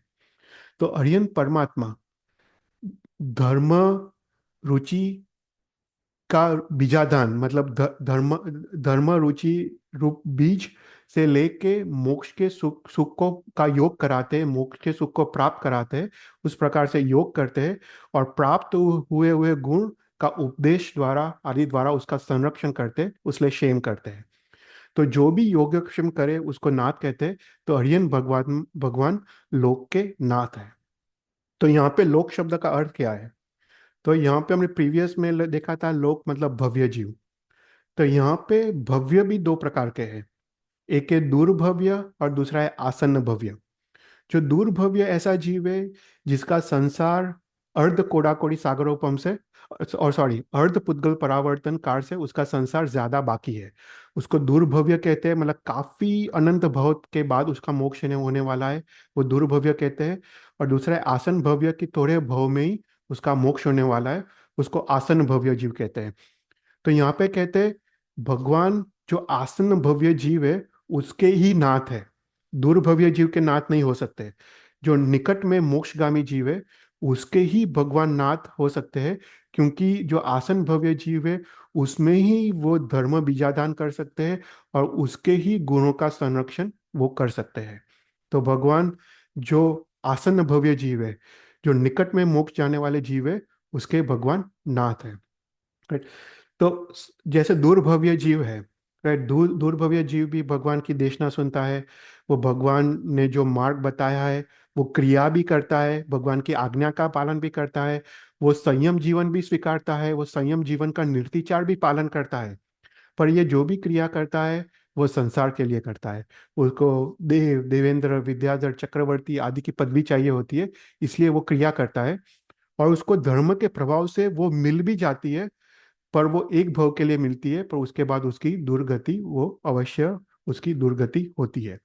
तो ये दुर्भव्य जीव, ऐसे दुर्भव्य जीव का भगवान नाथ हो नहीं सकते। तो भगवान किसके नाथ है? आसन भव्य जीव के नाथ है।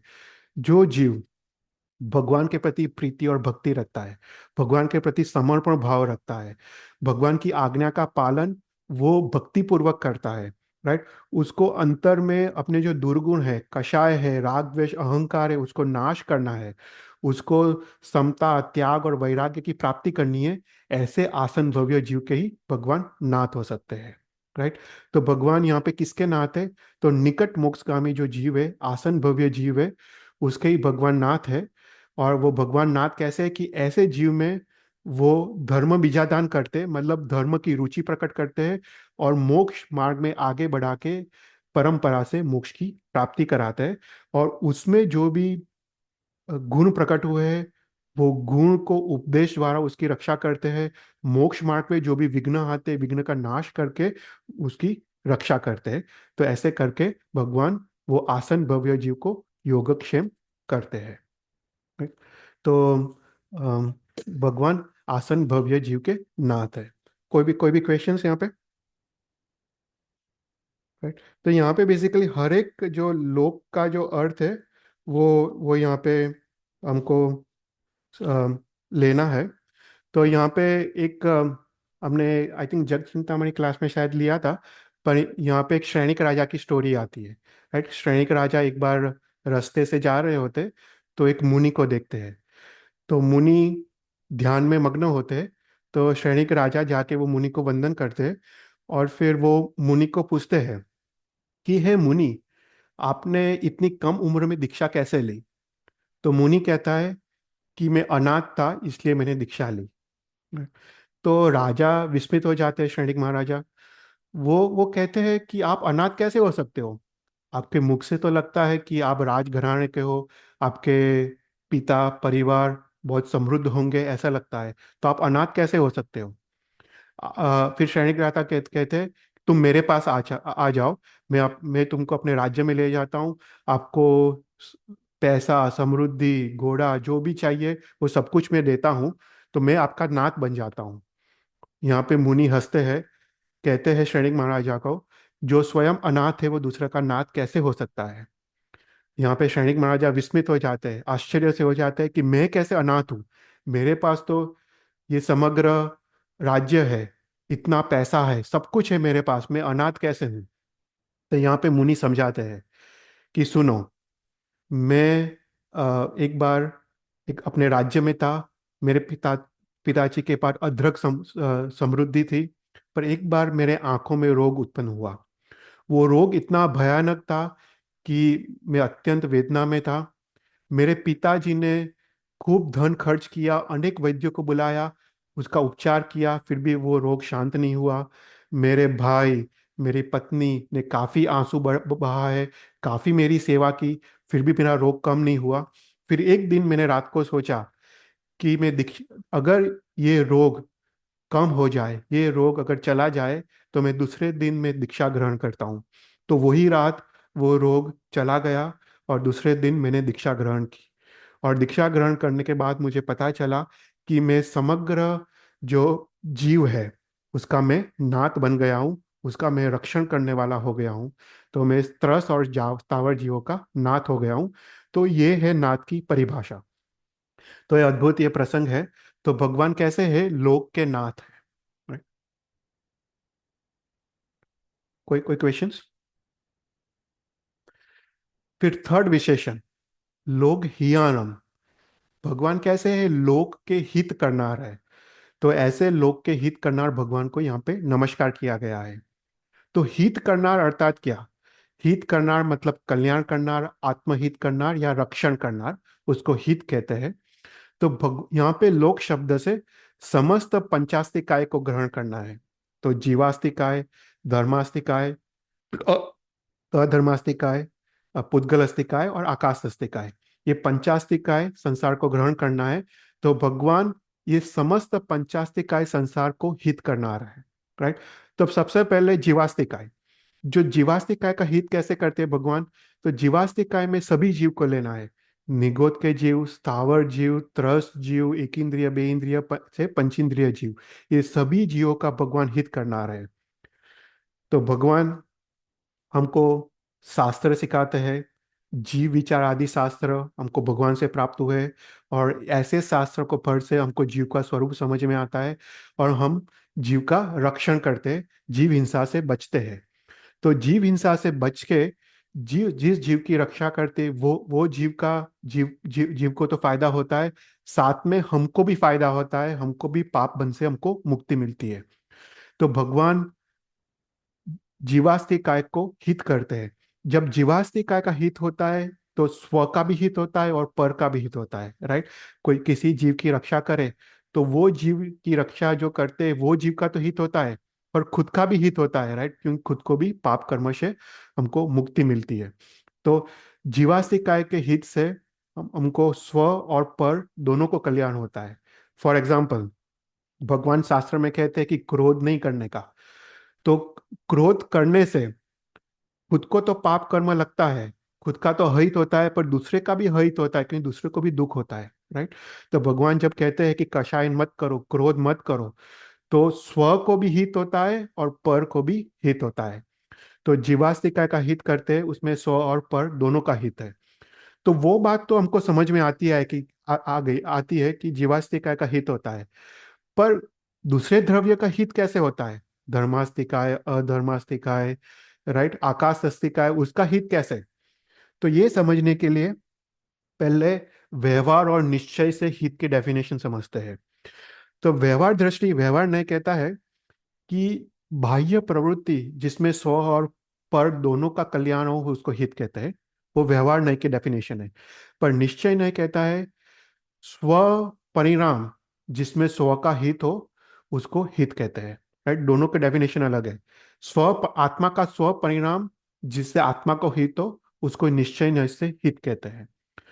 तो अभी हम समझते हैं कि भगवान ये पंचास्ति का इस संसार का हित कैसे करते हैं। तो सबसे पहले भगवान ये संसार के पदार्थों को जो स्वरूप में है वो स्वरूप को यथार्थ रूप से जानते हैं, वो स्वरूप को यथार्थ रूप से प्रतिपादन करते हैं, और वो और किसी का न हित न हो ऐसा उसको प्रवर्तन प्रवर्तन करते हैं, राइट। तो पहले तो वो सम्यक दर्शन करते हैं, उसको सम्यक प्ररूपणा करते हैं और सम्यक प्रवर्तन करते हैं, और ऐसे करके पंचास्तिकाय संसार का वो हित करते हैं। तो इसको हम समझते हैं, राइट। फॉर एग्जाम्पल, दूसरे द्रव्य का हित करने से दूसरे द्रव्य का हित हो या ना हो पर स्वयं का हित अवश्य होता है, राइट। फॉर एग्जाम्पल, हम सांसारिक पदार्थों के भोग और उपभोग करते हैं, तो भगवान कहते हैं उसमें राग नहीं होना चाहिए, द्वेष नहीं होना चाहिए। तो राग और द्वेष न करने से दूसरे पदार्थ का हित हो या ना हो पर स्वयं का हित अवश्य होता है। तो निश्चय न की दृष्टि से पर का हित करने से स्वयं का हित अवश्य होता है। तो यहाँ पे एक अच्छा एग्जाम्पल दिया है कि फॉर एग्जाम्पल हम गाड़ी में जा रहे हैं, गाड़ी में जा रहे हैं, अगर हम किसी और गाड़ी वाले के साथ एक्सीडेंट हो तो उसमें स्व का हित होता है, स्व का हित होता है और पर का भी हित होता है, क्योंकि वो दूसरा गाड़ी चलाने चलाने वाला भी जीव है, राइट। तो दोनों को नुकसान होता है, तो एक्सीडेंट ना हो तो दोनों को हित होता है। पर अगर हम गाड़ी चला रहे हैं और कोई थाम ले, कोई पोल के साथ अगर गाड़ी टकराए, राइट, तो पोल का तो हित हित हो या अहित हो वो तो पता नहीं, पर स्वयं का तो अहित होता है, राइट, क्योंकि वो जीव है, राइट। तो अगर पोल से एक्सीडेंट ना हो तो उसके हित करने से अपना भी हित होता है। तो यहाँ पे कार्य करण भाव की दृष्टि से दूसरे पदार्थों का हित करने से स्वयं का हित होता है। तो उस प्रकार से भगवान पंचास्तिकामय संसार का हित करने वाले होते हैं, राइट। इसको हम थोड़ा और समझते हैं कि फॉर एग्जाम्पल ये संसार में माता पिता है, माता पिता अपने संतान का हित करते हैं, राइट। वो उसको अच्छे मार्ग में ले जाने के लिए उसको उसको कहते हैं, उसको समझाते हैं। अभी वो संतान अयोग्य है, राइट, अगर वो खराब मार्ग में चला जाए, पर फिर भी माता पिता को तो हितकारी कहते हैं। माता पिता को हित करने का तो पुण्य लगता ही है, राइट। संतान संतान का हित हो या ना हो, उनके भाव, उनके आत्मा के परिणाम जो हित करने के थे, उससे माता पिता का भी हित होता है, राइट। फॉर एग्जाम्पल, कोई शिकारी है, शिकारी ने बाण चलाया, बाण चलाने के बाद वो जो पंखी है, पंखी उड़ गया, पंखी मरा नहीं, राइट। तो शिकारी को पंखी मारने का ही पाप लगता है, पंखी मरे या ना मरे, शिकारी को, क्योंकि उसकी परिणति में अहित करने का था। तो ये भी हम संसार में देखते हैं। तो दूसरे का हित करने की भावना से स्वयं का हित होता है। तो इसलिए भगवान इस पूरे पंचास्तिकाय में संसार को हित करनार है, राइट। कोई कोई क्वेश्चंस? तो यहाँ पे हम धर्मास्तिका, धर्मास्तिका, आकाशिका है, तो उसके पदार्थ हम लेते हैं यहाँ पे। या ऐसे तो पदार्थ ही है, पर ये बाकी चार का जो है वो निश्चय नहीं से ही समझना है, व्यवहार से नहीं। क्योंकि उसका हित या हित जैसा कोई चीज ही नहीं है, राइट। क्योंकि आकाश अस्तिका है, अभी उसको कोई फीलिंग्स ही नहीं है, उसको तुम कुछ भी करो, राइट, उसका हित होता या ना होता उसका कोई क्वेश्चन ही नहीं है। पर उसके हित करने से, भावना से हमको हित होता है, राइट। फॉर एग्जाम्पल, पदार्थ पे अगर अनुकूल पदार्थ मिले या प्रतिकूल पदार्थ मिले, तो हाँ। अनुकूल पदार्थ में हमको राग नहीं करने का, आसक्ति नहीं करने की, प्रतिकूल पदार्थ पे द्वेष नहीं करने का, अरुचि नहीं करने की, ऐसा हमको भगवान ज्ञान देते हैं। और अगर हम ये करें जो भगवान ने कहा है, तो हमारा हित होता है। तो हम्म, दूसरे द्रव्य के हित करने की भावना से, राइट, हमारा हित होता है। तो इस प्रकार से, उस दृष्टि से भगवान को पंचास्तिक काय मय संसार का हित कहना कहा गया है, उस हम्म, दृष्टि से। या तो पहले तो व्यवहार से हित, जीवास्तिक काय के लिए व्यवहार से हित कहा है, पर बाकी चार द्रव्यों के लिए निश्चय से हित कहा गया है। क्योंकि वो हित की भावना है, तो अपना हित होता है बेसिकली।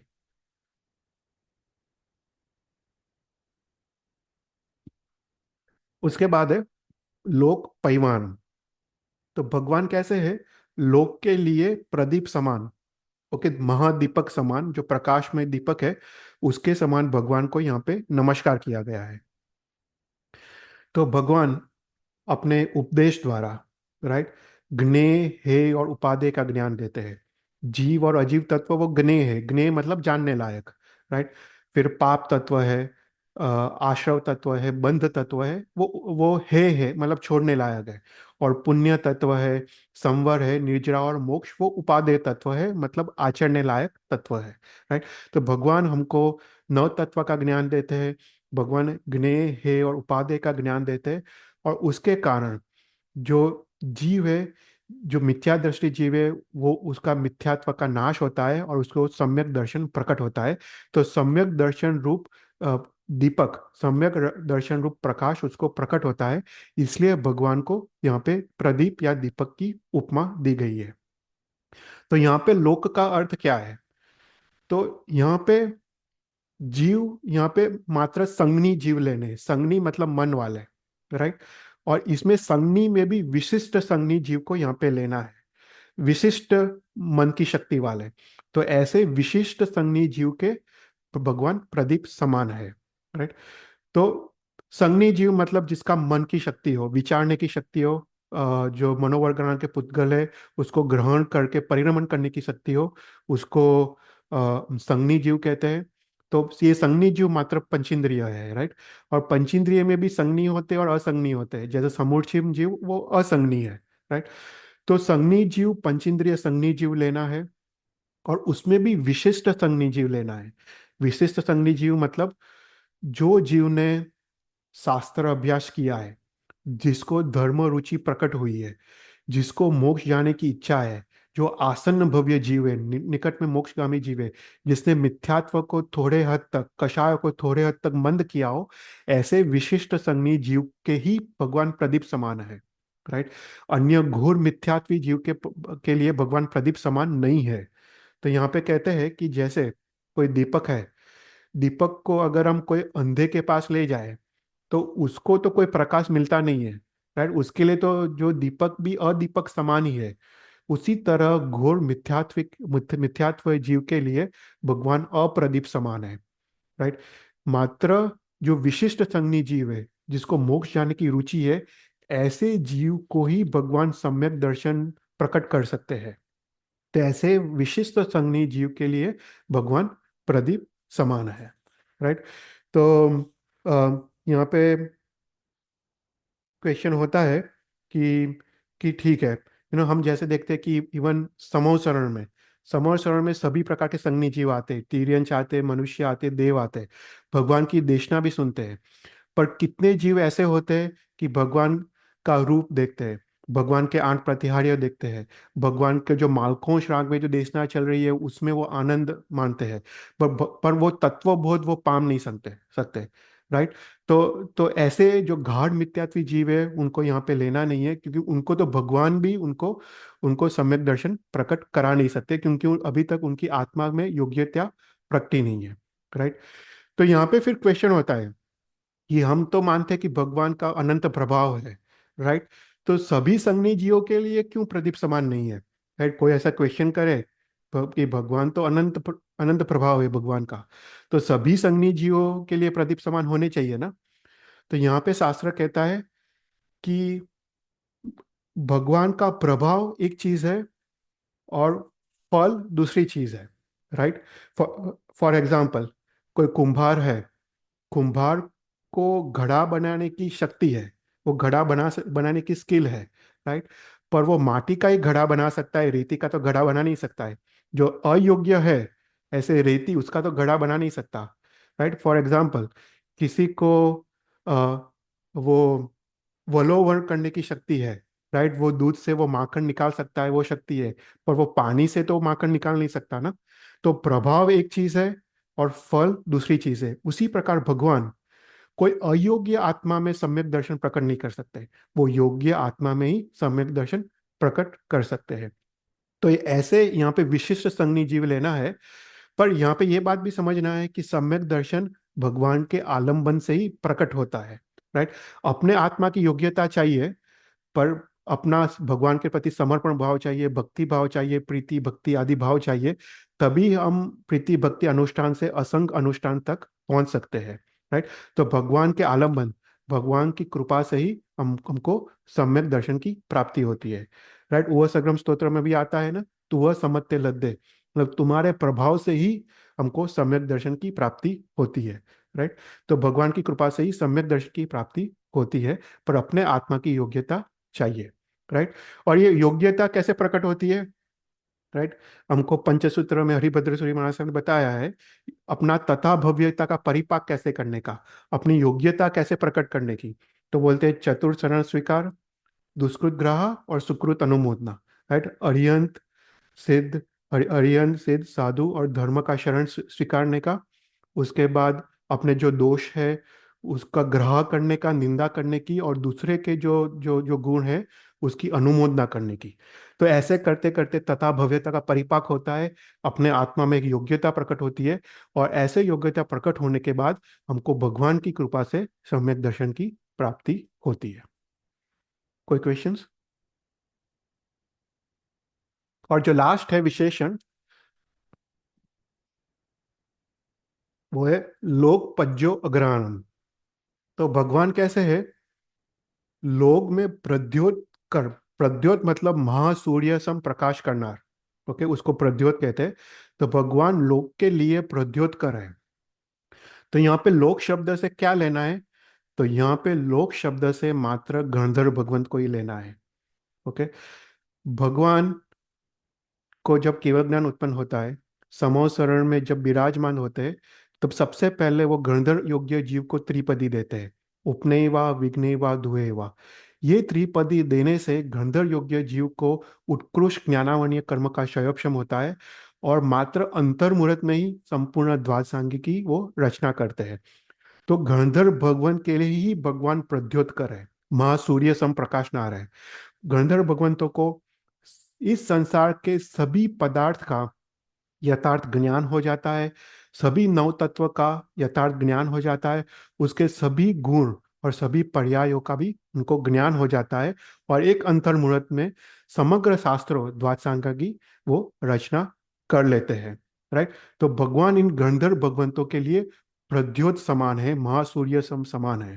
राइट। तो भगवान ही प्रद्योतकर है। राइट। फॉर एग्जाम्पल समोसरण में अगर कोई और जीव उपनेवा विघ्नेवा धुएवा बोले तो उससे गंधर्व भगवान को ज्ञानवनीय कर्म का सर्वक्षम नहीं होगा। भगवान जब बोलते हैं हरियन परमात्मा, तभी गंधर्व भगवंतों को ज्ञानवनीय कर्म का सर्वक्षम होता है। तो भगवान की कृपा से ही गंधर्व भगवंतों को ज्ञानवनीय का कर्म का सर्वक्षम होता है। इसलिए गंधर्व भगवंतों के लिए भगवान प्रद्योत कर है। ये गंधर्व भगवंत, राइट, गंधर्व भगवंत वो ऐसा उत्कृष्ट पुण्य लेके आए हुए होते कि पहले तो वो भगवान के प्रथम शिष्य बनने का पुण्य लेके आए हुए होते, और उसके बाद वो उनके पास सर्वाक्षर सन्निपाति का ज्ञान होता है। उनका ज्ञान कैसा होता है तो शास्त्र में कहते हैं औपातिक ज्ञान के धनी होते हैं। ओके, सर्वाक्षर सन्निपाति ज्ञान मतलब इस संसार में जो भी अक्षर है, इस अक्षर को संधि या विच्छेद करके जो भी शब्द बनते हैं वो सभी शब्दों का ज्ञान गंधर्व भगवंतों को होता है। तो सर्वाक्षर सन्निपाति ज्ञान के धनी होते हैं। ऐसे उत्कृष्ट ज्ञान वो लेके हुए आते हैं, और ऐसे गंधर्व भगवंतों के लिए ही भगवान प्रद्योतकर है। तो प्रद्योतकर अर्थात क्या? तो बोलते हैं कि संसार में जो भी अभिलाभ्य पदार्थ है उसका ज्ञान। तो पदार्थ दो टाइप के, ज्ञान दो टाइप का है, एक अभिलाभ्य और दूसरा अनअभिलाभ्य। हमने मति ज्ञान के क्लास में लिया था ये। तो अभिलाभ्य मतलब जो शब्द से उसका वर्णन कर सकते हैं शास्त्र में, तो उसको अभिलाभ्य कहते हैं। और जो शब्दों द्वारा उसको डिस्क्राइब नहीं कर सकते उसको अनअभिलाभ्य कहते हैं। तो इस जगत में अनंत अनअभिलाभ्य भाव है। राइट। फॉर एग्जाम्पल कोई हमको पूछे कि सपक श्रेणी में आत्म परिणति का संवेदन कैसा है, तो उसको शास्त्र भी डिस्क्राइब नहीं कर सकता है। शास्त्र में सामान्य शब्द में उसका डिस्क्रिप्शन है, पर विशेष रूप से शास्त्र उसको डिस्क्राइब नहीं कर सकता। वो तो मात्र अनुभूति का विषय है, मात्र केवल ज्ञानी अपने केवल ज्ञान में देख सकते हैं। तो ये सब अनअभिलाभ्य भाव है। ऐसे अनअभिलाभ्य का भाव का ज्ञान गंधर्व भगवंतों को भी नहीं होता है। गंधर्व भगवंतों को मात्र अभिलाभ्य भाव, जो शब्द में जिसका विशेष रूप से डिस्क्रिप्शन कर सकते हैं, ऐसा ज्ञानी गंधर्व भगवंतों को होता है। तो गंधर्व भगवंतों को ऐसे अभिलाभ्य भाव का जो पदार्थ है उसका उसका उसका ज्ञान होता है। और अरिहंत परमात्मा के शब्द उच्चारण से ही गंधर्व भगवंतों को ज्ञान होता है, और गंधर्व भगवंतों को ही ये ज्ञान होता है। राइट। जैसे हरिहंत परमात्मा उपनयवा विघ्नवा धुएवा सबको बोलते हैं, पूरे समोसरण में सबको सुनाई देता है, पर गंधर्व भगवान को ही ज्ञानावनीय कर्म का सर्वक्षम होता है, अन्य को नहीं होता है।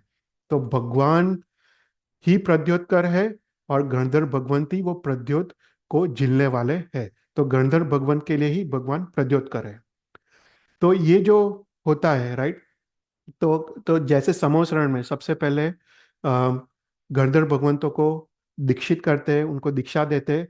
उसके बाद गंधर्व भगवंत पूछते हैं भयवम किम तत्तम, मतलब तत्व क्या है हे भगवंत, तत्व क्या है? तो बोलते उपनयवा, उत्पन्न होता है। कोई भी पदार्थ पर्याय रूप से उत्पन्न होता है। राइट। फिर वापस पूछते हैं भयवम किम तत्वम, तो बोलते हैं विघ्नवा, पर्याय रूप से वो नाश होता है। और फिर वापस पूछते हैं भयम किम तत्वम, तो बोलते हैं दुहेवा, वो कायम रहता है। राइट। मतलब इसको हम समझते हैं क्या उत्पन्न होता है, क्या नाश होता है, और क्या कायम रहता है। राइट। तो बोलते हैं कोई भी द्रव्य पर्याय रूप में उत्पन्न होता है, पर्याय रूप में नाश होता है, और द्रव्य रूप में वो स्थिर रहता है, ध्रुव रहता है। राइट। फॉर एग्जाम्पल अपना आत्मा है। आत्मा एक गति से दूसरे गति में जाता है, तो ये गति में मनुष्य रूप में उत्पन्न हुआ। राइट। उसका पर्याय उत्पन्न हुआ, मनुष्य रूप में नाश हुआ, उसका पर्याय नाश हुआ। पर आत्मा का जो गुण है, आत्मा का जो जो स्वभाव है, वो ध्रुव है। वो आत्मा का स्वभाव तो कायम ही रहा, सो द्रव्य से वो कायम है। राइट। फॉर एग्जाम्पल कोई गोल्ड है।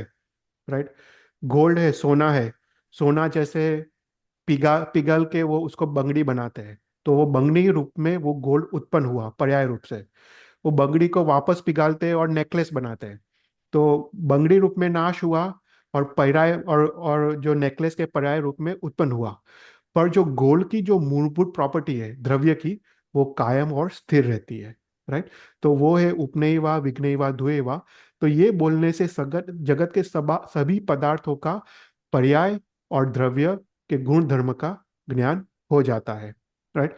तो ऐसे गंधर्व भगवंतों के लिए भगवान प्रद्योतकर है और माँ सूर्य सम है। राइट। तो यहाँ पे हमने उपयोग संपदा हमने यहाँ पे खत्म की। राइट। हमने 4 संपदा खत्म की। जो 4th संपदा में भगवान को अपने जीवन में क्या उपयोग, वो बात की कि भगवान लोक में उत्तम है, लोक के नाथ है। राइट। लोक को हित करनार है, लोक के प्रदीप समान है, और लोक और गंधर्व भगवंतों को प्रद्योत करनार है। तो ऐसे 5 विशेषणों से भगवान को यहाँ पे नमस्कार किया गया है। तो यहाँ पे ये क्लास आज खत्म करते हैं। कोई भी क्वेश्चंस हो तो यू कैन आस्क। तो लोक परिवार और लोक पंचोग्राम, तो प्रदीप और प्रत्युष। राइट। प्रदीप तो मतलब नॉर्मल दीपक, और प्रद्योत मतलब सूर्य, मतलब महाप्रकाश। हम्म, राइट। तो सामान्य ज्ञान और विशिष्ट ज्ञान ऐसा हो गया ना। Right right, exactly exactly. तो बेसिकली वही अर्थ है कि हम्म। विशिष्ट संज्ञी जीवों के लिए सम्यक ज्ञान अ, भगवान देते हैं। राइट। हम्म। विशिष्ट संज्ञी जीवों के लिए जिस जो योग्य आत्मा है। पर गंधर्व भगवंतों के लिए तो समस्त ज्ञान आ जाता है ना उनको। तो उनके हम्म। लिए तो प्रद्योत प्रद्योत समान है, महासूर्य समान है वो भगवान। हम्म। जी।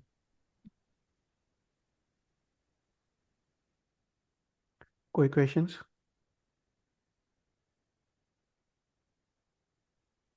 नेहा बेन?